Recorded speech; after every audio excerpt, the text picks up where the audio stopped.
Hi, I'm Darren and welcome to New Factory Classics. Today we're going to break down 2005's Fantastic Four. Reed Richards and Ben Grimm are scientists with theories about cosmic radiation. Unfortunately, they're poor and they've been shopping their ideas around and nobody will buy them. That is, except Victor Von Doom. No, not that guy. Yet anyways. This Victor Von Doom. Reed and Victor went to college together. Victor became super successful, while Reed may be a genius, but he never seems to get his ideas off the ground. Victor even hired Reed's ex-girlfriend Sue Storm to work for him. He loves to prod and insult Reed whenever he can, but he still gives him the funding. It's like your nemesis that never forgets your birthday. Ben wants to be the pilot of the mission. Unfortunately for him, Sue already picked her brother Johnny. He may be a better pilot than Johnny, but he's not related to her. And the only qualification to apparently pilot this multi-billion-dollar machine is to share DNA with Sue Storm. While preparing to take off, they are all given their adaptive suits. They're synthetic and changed to whatever the wearer needs. It can adapt to hot, cold, stretch, whatever the person who's wearing it needs at the time. Maybe even go invisible? Why the greatest clothing discovery of all time is only offhandedly mentioned in this movie, we'll never know. Sue's costume is very revealing, but Reed is more interested in the new synthetic suit than his ex's chest. They all fly to space and prepare for the cosmic radiation to come through, so they can conduct their testing. Ben and Johnny go set the test samples up. Meanwhile, Victor takes Sue to another part of the space station to have a conversation with her. It's time for him to make his move. No billionaire can live in the comic books without trying to make a move on their assistant. Victor with Sue, Tony with Pepper, and thank God Bruce has not made a move on Alfred. Victor's laying down his best game for Sue. He really wants to give her the world. He wants her to marry him and they can be a rich power couple together. Sue is clearly uninterested in being engaged to a sociopath, but before she can respond, Reed runs in and tells them there's an emergency. It turns out his calculations were wrong. Where originally he thought that the cosmic radiation would come in 7 hours, it's actually coming in 9 minutes. Boy, he was exponentially wrong. To say that he was close would be a stretch. With Ben still being outside of the station, there's a mad dash to try and get him back in before the radiation hits. Unfortunately, they're too slow, and each person on that space station gets a varying amount of cosmic radiation. You know, I can see why Sue left Reed. If he's a genius, he doesn't seem to be able to handle a single acceleration equation. Thanks for the cosmic radiation cancer, bro. They all survive and they're taken to Victor's private hospital for lab testing. You know, this is why we don't let billionaires in real life control space travel. Could you imagine if we had a Jeff Bezos or an Elon Musk controlling space travel? While the 4 other team members are recovering in the hospital, Victor is getting yelled at by his board of directors. They're planning on having a vote and taking his company away from him. A nurse tries to stop Johnny from leaving the hospital, but he has to leave. He had a snowboard there for some reason, and he has to go snowboarding. I can't think of a more radical way to leave a hospital against medical advice. Ben tells Reed to make a move on Sue. Her being attacked by all this radiation may have weakened her ability to stop his advances. Cut to Johnny and that nurse jumping out of a helicopter. They are about to snowboard down a mountain. What a truly badass first date with a woman who's about to be fired for breaking about 75 protocols of nursing. But hey, at least she got to be in this newbie. While snowboarding with his personal nurse, Johnny catches fire and burns off all of his clothing. When she catches up to him though, she's really turned on. People rarely talk about how sexy self-immolation actually is. It's the reason why most people get into protesting. Victor's going to try a second go at asking Sue to marry him, but unfortunately she stands him up so she can have dinner with Reed and Ben. Victor, dude, you're better looking than Reed, you're richer than Reed, you're more successful than Reed, but she still doesn't like you. You need to just let it go. Also, what's up with that scar? It looks like it's growing. Maybe you need to talk to some plastic surgeons. Ben leaves the dinner early. Maybe it's to give the other 2 lovebirds a chance to talk, or maybe it's because he has a stomach ache. An adult male's hardest battle. Either way, Reed and Sue argue about their failed relationship from 2 years ago, and eventually she turns invisible. Truly a devastating blow for the lab assistant that was working with the 2 smartest men on the planet, who were only interested in her for her brains.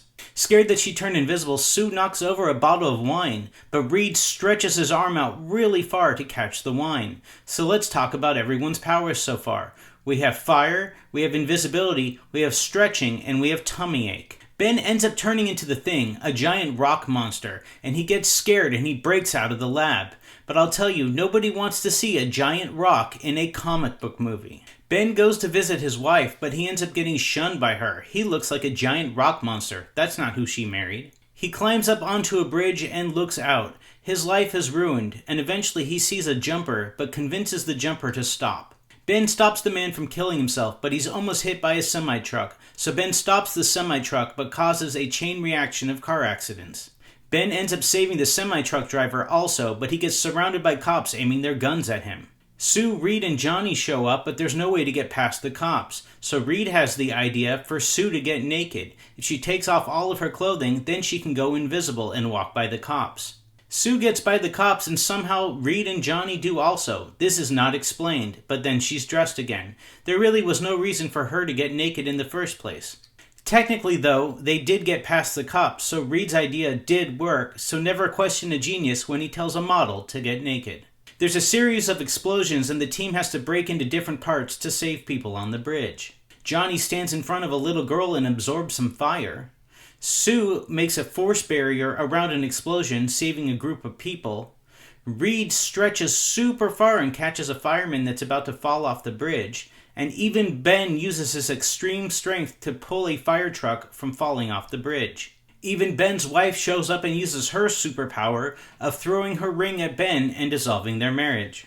We get a first closer look at Ben, who now for some reason has 4 fingers. While this is not explained, it makes you wonder what else changed when he became Rock. The 4 are heralded as heroes. They are called the Fantastic Four. Victor, on the other hand, is having a bad day. He's officially kicked out of his company. He now officially has more in common with the Papa John's guy than Elon Musk. Ben, Sue, and Johnny move into Reed's tower at the Baxter building. He's going to work on a cure to save them all. Victor comes to the building and tries to convince Sue to come live with him. He's got great doctors at his house too. Victor, man, she doesn't like you. I don't know how long it's going to take you to realize this, but all your money in the world doesn't get Sue to like you. You know, lately, whenever Victor gets mad, he begins to magnetize things and the electricity begins to shake. Thank God he was unaffected by the cosmic radiation like he keeps claiming. There's a montage of each of them learning their own new powers. Johnny can become so hot that he's warned that he could actually destroy all life on Earth. Sue can create force fields and bend light. Reed can stretch really far. And Ben is a rock. Victor's doctor informs him that whatever disease he has is increasing in rate, and it'll take over his whole body in the next 2 weeks. He also informs Victor that he needs to tell the CDC. Victor is infuriated when he hears that the CDC is going to be informed, so he kills his doctor. If he hates the CDC now, just wait till he hears about 2 weeks to stop the spread.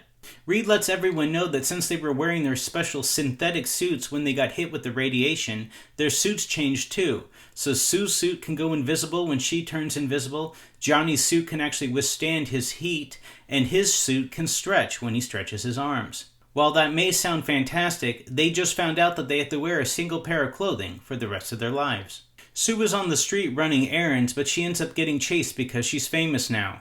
Cut to her getting naked again and going invisible. I'm not really sure what the point of these scenes are, but they're definitely jamming it in as many times as possible, as a Marvel movie will allow in a PG-13 film. Reed plans on building a machine that will essentially reverse the cosmic radiation. So, he needs to get his calculation correct, or he could end up killing them or actually making their powers worse. Of course, he's never miscalculated anything before, so things should be fine.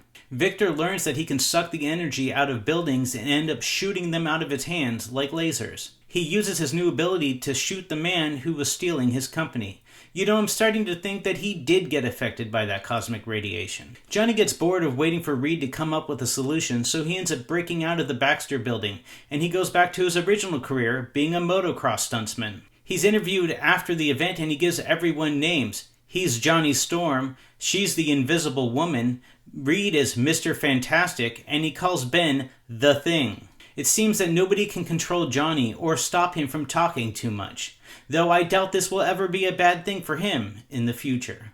Victor, continuing his murder spree, kills a bunch of security guards at Von Doom Industries. He's stealing a bunch of weapons that they had that he plans on using against the Fantastic Four. Ben finally runs into somebody that actually likes him, a blind chick. Remember guys, if you can't get any girls to like you, maybe try a blind chick. It could just be because you're ugly.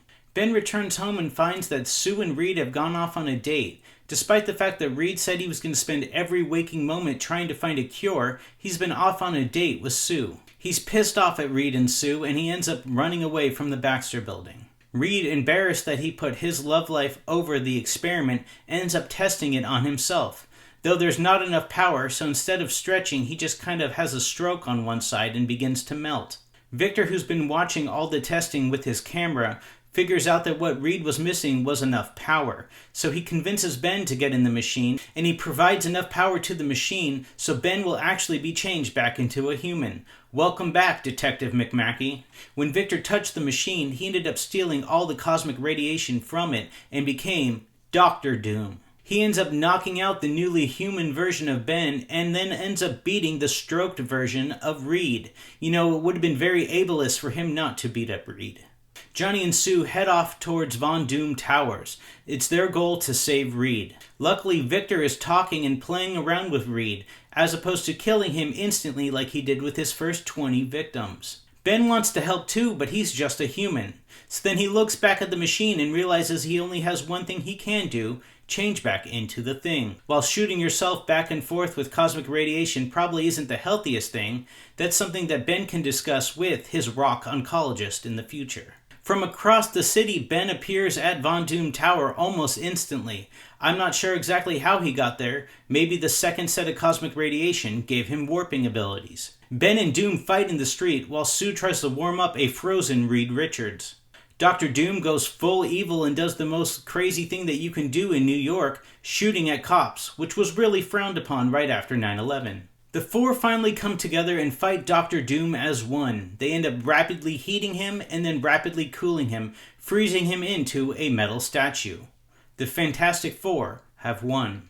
There's a party for the Fantastic Four on a boat. Ben brought his new blind girlfriend as a date, and they are very touchy-feely. How they've gotten physical without him killing her is a whole story in itself. Mr. Fantastic asks Sue to marry him, a very happy ending for those two.